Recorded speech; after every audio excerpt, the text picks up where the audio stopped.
Olá, eu sou Lorena Ribeiro e quero te dar boas-vindas a mais um vídeo do Passos Entre Linhas. Dessa vez para te indicar uma leitura que foge ali da minha zona de conforto, mas que eu acho que você vai gostar bastante de conhecer, porque eu também gostei da experiência de ler.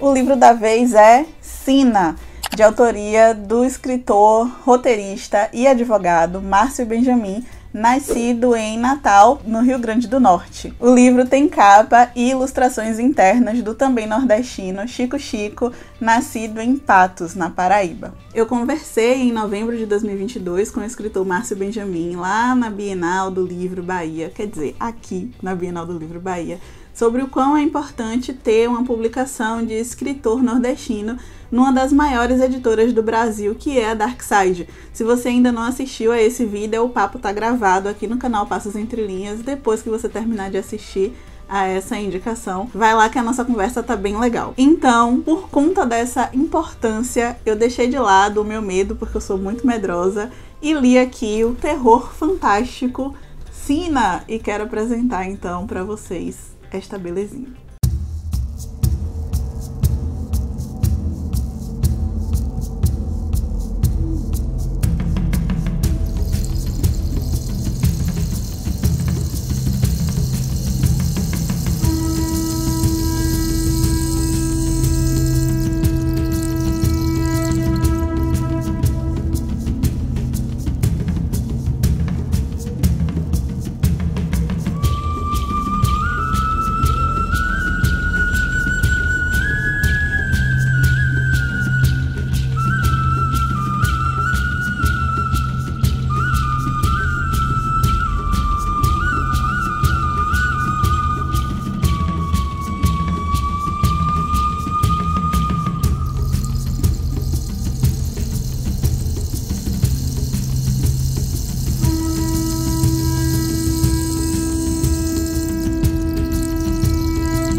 Em Sina, a gente conhece as histórias de Zé Trancoso Neto, o contador de histórias e faz tudo, que é nosso protagonista. Logo no início, a gente já fica sabendo que ele trabalhou num circo e se separou dos seus colegas de trabalho, porque cada um foi cumprir a sua sina de vida, as bagaceiras da vida, ali do interior nordestino. E Neto tá viajando com sua caminhonete, que tá tão velhinha, mais pra lá do que pra cá, tá ali, ó, como eu falei, sem destino, até que a bendita quebra no meio do caminho. E ele, já com sede, com fome, sem saber pra onde é que ele vai, avista na entrada de um vilarejo três idosas super misteriosas. E ele promete contar 4 histórias para elas. E caso elas gostem dessas histórias, elas, em promessa, vão deixar ele entrar naquele lugar para ele tentar encontrar alguém que possa ajudar ele a consertar a caminhonete, a dar alguma comida, algum lugarzinho para ele se aconchegar. Mas vocês já imaginam, né? Livro de terror, pessoas misteriosas.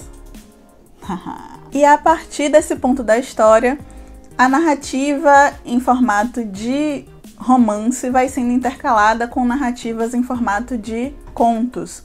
E aí, nesses contos, nós somos apresentados a outros personagens da história que vão entrando na vida do Neto, desde a sua infância até a sua fase adulta, como, por exemplo, o seu avô, Zé Trancoso, que é um grande contador de história da região e que tenta ali passar os seus ensinamentos, a sua profissão mesmo, né, de contador de história para o seu neto, enquanto ele também tenta proteger o seu neto dos males dos mundos, deste mundo em que a gente vive e de outros mundos que a gente não faz nem ideia que existem. Dividido em 3 partes, o circo, o povoado e o destino, Sina nos apresenta o terror sobrenatural, sim, com lendas como lobisomem, a mula sem cabeça, maldições. Mas o que existe de mais forte em Sina, para mim, são os terrores sociais que ainda, infelizmente, assombram muitas regiões do nosso país na nossa vida real, que são a fome, desaparecimento de gente, a seca, entre outras agruras da vida. E isso, sem dúvida, me pegou demais. Eu separei até uma frase aqui na página 162 para poder ilustrar um pouco sobre essa minha percepção de que o Márcio Benjamin fala não só do sobrenatural, como usa o sobrenatural para falar também sobre coisas reais. Tá aqui na página 162, como eu disse. O demônio toma muitas formas, mas muitas vezes está mesmo dentro da gente. A narrativa aqui não segue uma linha do tempo linear. Então, no início da leitura, para mim, foi um pouco difícil de entender o que é que estava acontecendo ali. Mas depois eu comecei a perceber como se fossem cenas de filme. Por exemplo, a gente tem uma cena principal e aí, a partir dessa cena, Zé Neto começa a contar uma história que aí é apresentada em formato de conto, como eu já falei, e eu entendi como uma cena paralela ou como flashbacks.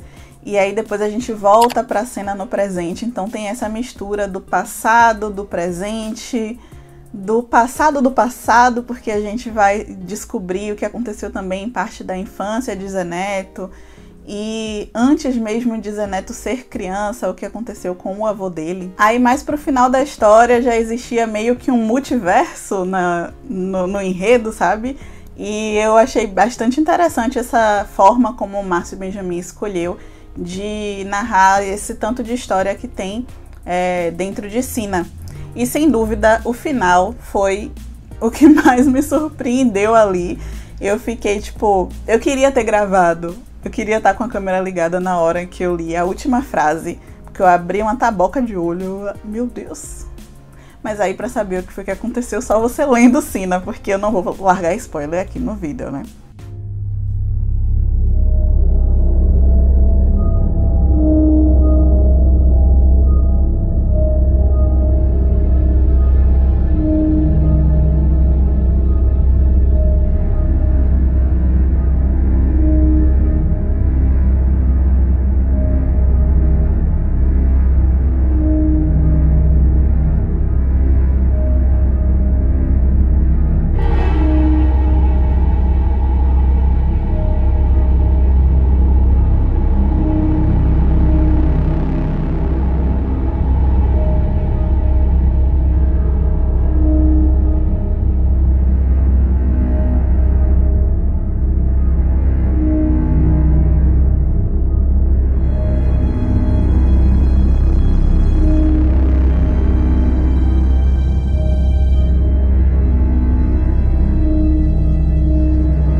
E antes de terminar o vídeo, eu quero falar sobre algo que me chamou bastante atenção também enquanto eu lia, que é a questão do capacitismo.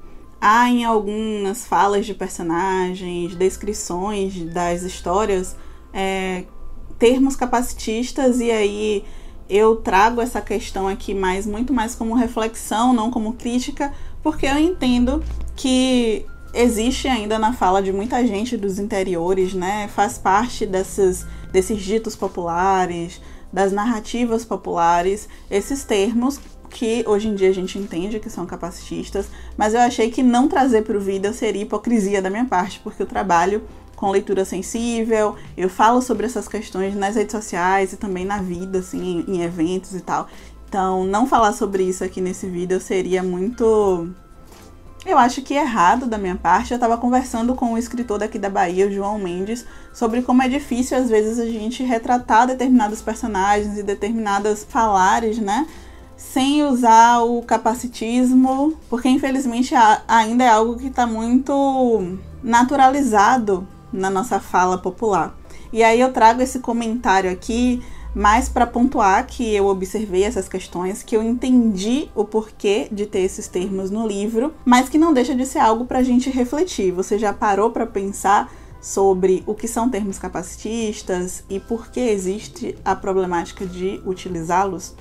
Se você quiser que eu fale mais sobre isso, eu posso fazer um outro vídeo sobre, só é você deixar nos comentários a indicação.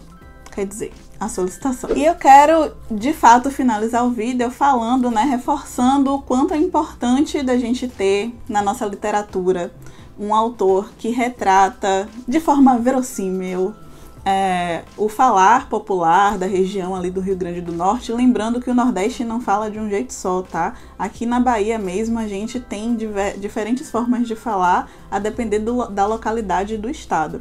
Então, Márcio Benjamin fez um recorte da fala popular de uma região do Rio Grande do Norte, retratou belamente no seu livro. E é muito importante ter um autor nordestino, gay, publicando por uma grande editora como a Darkside e tendo o seu livro valorizado, né? Tendo a sua obra difundida aí pelo Brasil inteiro.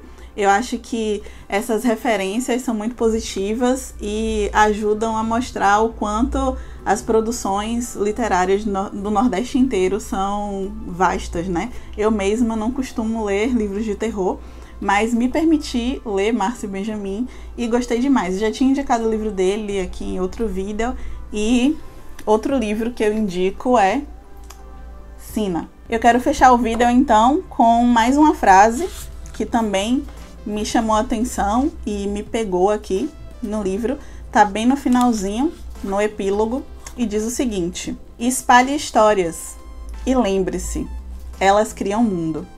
Gostei muito dessa frase porque casa com o que eu falo aqui sempre, né, no Praças Entre Linhas. A literatura é para mim um portal, né, que permite a gente ter contato com histórias diferentes, com culturas, falares diferentes do nosso, conhecer outras pessoas. Eu conheci muita gente, continuo conhecendo muita gente a partir da literatura.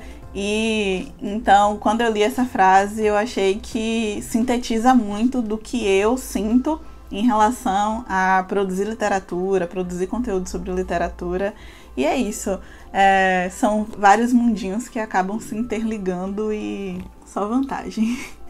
Espero que você tenha curtido esse conteúdo. Não esquece de se inscrever aqui no canal Passos Entre Linhas, de acompanhar o Márcio Benjamin nas redes sociais. Eu vou deixar os links dele aqui na descrição. De comprar Sina, ler e vir conversar comigo. Se você já leu, coloca aqui nos comentários o que é que você achou. Segue a gente lá também nas redes sociais, Passos Entre Linhas. E se você tiver condições, apoia o nosso projeto no Catarse. Vai lá no catarse.me/Passos Entre Linhas para saber mais. E acho que por hoje é isso. Beijão, tchau, tchau.